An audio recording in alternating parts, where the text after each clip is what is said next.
Bit kayo. Amen! Mababago ang buhay nyo. At kung kayo'y maraming pangarap, mangarap na kayo ng malalaki. Huwag yung maliliit. Malalaki ang pangarap, malaki ang pagkukunan nyo rito. Malaki ang magbibigay sa inyo rito. Pinakamalaki sa lahat ang narito. Amen! Amen! Observe nyo lang yung buhay nyo sa mga anak. Umaasa sa nanay, sa abot ng nanay, abot ng tatay at nanay. Pag kulang magrereklamo, hindi pa magpasalamat sa Diyos na abutan ng nanay. Diba? Reklamo ng reklamo. Wala pa namang karapatang magreklamo. Hindi ba? Amen! Wala namang magulang na gustong maghirap. Pero yun ang pinasukan na hirap. Pumasok sa hirap. Diba? Ayaw niya maghirap, pero yun ang pinasukan niya. Ano nangyari sa anak? Naghirap din. Diba? O ngayon, nandito na kayo. Lalabas pa ba kayo dito? Hindi! Amen! Iiwan niyo pa ba ang gawain ito? Hindi! Amen! Si Pedro din, sabi din Panginoon, mahal kita. Alam mo yan, Panginoon, mahal kita. Ano sabi ni Jesus? Bago tinilaw kang maikatlong ulit mo akong itatagpo. Tama ba? Amen! Nangyari ba? Ilan sa inyo ang kagaya ni Pedro? Amen ng amen. Praise the Lord ng praise the Lord. Pagdating ng pagsubok, tinatuwa si Jesus. Hindi lang literal na pagsasabi ng hindi ko siya kilala. Wala naman tao magsasabi hindi kilala si Jesus. Pero once na ikaw ay nagkasala, pagtatwa yan sa Diyos. Amen! Kawalan yan ng tiwala sa Diyos. Bakit? Ano ba yung kasalanan? Against the will of God. Hello! Amen! Ang kalooban ng Diyos ay mabuti. Pero gumawa ka nga ng mabuti. Kumita ka ng malaki. Para sa pamilya mo, mabuti yan. Ang tanong, ano yung pinagkakitaan mo? Will ba ng Diyos yun?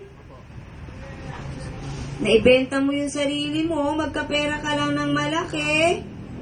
Para sa pamilya mo, will ba ng Diyos yun? Hindi. Amen! Amen!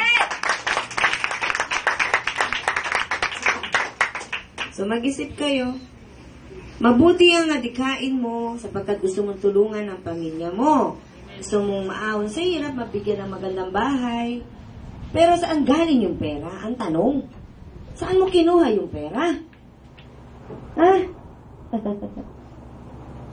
Mag-isip kayo sa mga kadalagahan. Maghanap kayo ng magandang buhay, mag-asawa kayo ng foreigner, and di nyo naman love, binigyan kayo ng bahay, nasasakyan, na bago ang buhay, dumating yung time na hinahanap mo yung love. Di mo siya love kasi kalbo yung foreigner. Gusto mo may buhok. Ha? So naghanap ka ng may buhok. Ano nangyari? Nasira yung samahan, yung relasyon. Dahil hinanap mo lang ay yung pera. Ganon din sa lalaki. Ayaw ng Diyos ng ganyan. Huwad na pagmamahal. Amen! Huwad na pagmamahal. Dahil lamang sa kagustuhang gumanda ang buhay. Naintindihan nyo? So dito sa mga kabataang narito, kayo ay tuturuan ng Diyos kung paano hanapin ang tunay na pag-ibig. Amen! Amen! Ang tunay na pag-ibig, unahin ng Diyos. Ha? Kasama ang Diyos, namumuhay ka. Marangal ang buhay mo. Kung umaasa ka sa Diyos, babaguhin ang kapalaran mo. Amen! Amen! Sapagkat ang Diyos ay nakaplano na ang buhay ng tao. Nasa sinapupunan pa lamang ng ina, ang sanggol, may plano na ang Diyos na maganda. Amen! Subalit ang tao mainipin, ang ginawa ng nanay, ipinamigay kasi mayaman yung aampon. Di niya alam yung anak niyang yun. Kahit wala siyang pera, makakapag-aral. Magkakaroon ng sponsor. Amen! Kapag ito ng plano ng Diyos, yayaman yung anak sa piling ng nanay at tatay, hindi sa piling ng ibang mayaman na. Amen! Amen! Kaya kayong narito, tingin nyo sa sarili nyo, hamak kayo. Ibinababa sobra-sobra ang sarili.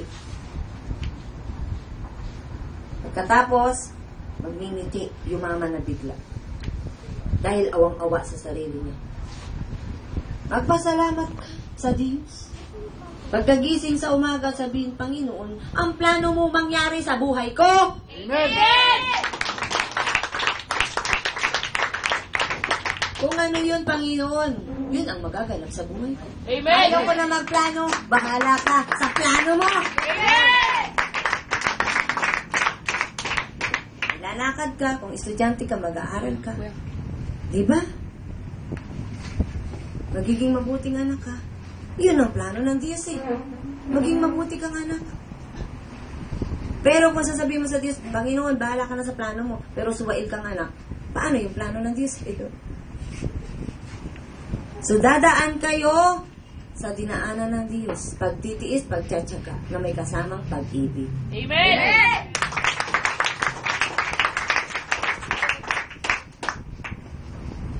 Kabataan, gumising kayo. Kung buhay pa ang nanay at tatay nyo, padama nyo sa kanilang pag-ibig.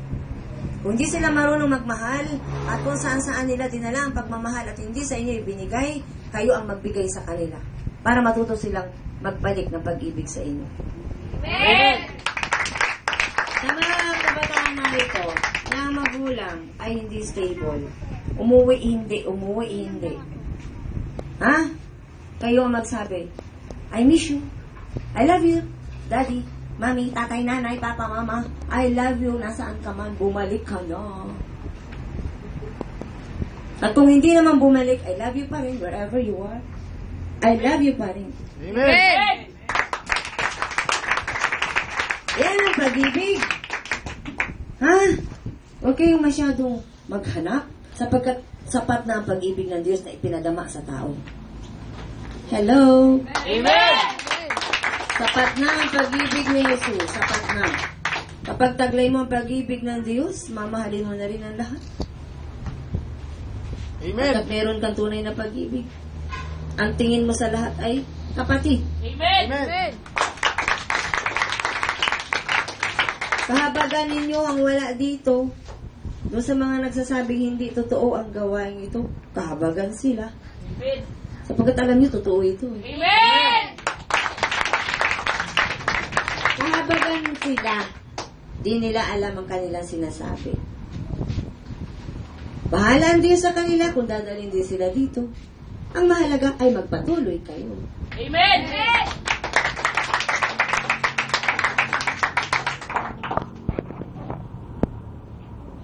Kapag tinanggap niyo na ang Diyos, ang sarap ng buhay. Amen!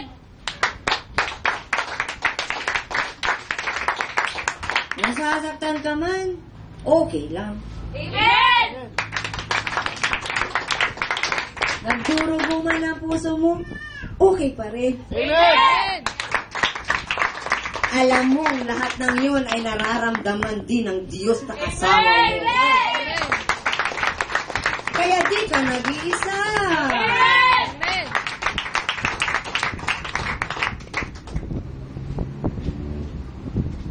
Anong kalungkutan ang meron ng taong kasama ng Diyos? Wala. Pamilya, nalulungkot ako eh. Pero andiyan ka naman eh. Amen! Kung tapat ka sa Diyos, sabihin mo, Panginoon, nalulungkot ako, hindi ko alam, para namimiss ko yung ex ko. Panginoon, namimiss ko yung ex ko, Pasko. Samahan na malalamig ang Pasko. Ang gagawin ng Panginoon, may makikita kang wow. Wow. Sana siya na. Lord, siya na sana. Siya na. Amen. Alam ng Diyos kung ano ang ibibigay sa inyo. Konting kiliti lang yan. May nakita yung mga anak dito ng Diyos na mga babae. Pag may nakita yung, wow, Richard Gomez. Amen. Tall, dark, and handsome, ma. Tall, dark, and handsome. Panginoon, dream ko yung ganon. Padala mo ng kapatid ko na ganon. Para sa gawain, doon ko siya laging makita. Simple. Simpleng kasiyahan, simpleng kaligayahan. Kasama ang Diyos. Amen. Nagkasala ka ba? Hindi. Umanga ka. Ang guwapo. Kasala ka ba? Hindi. Huwag ka lang maglulupas sa paghanga. Ha? Huwag ka lang hihiga dahil humanga ka. Simple lang, ang gwapo, Lord, ang gwapo. Kasing gwapo mo.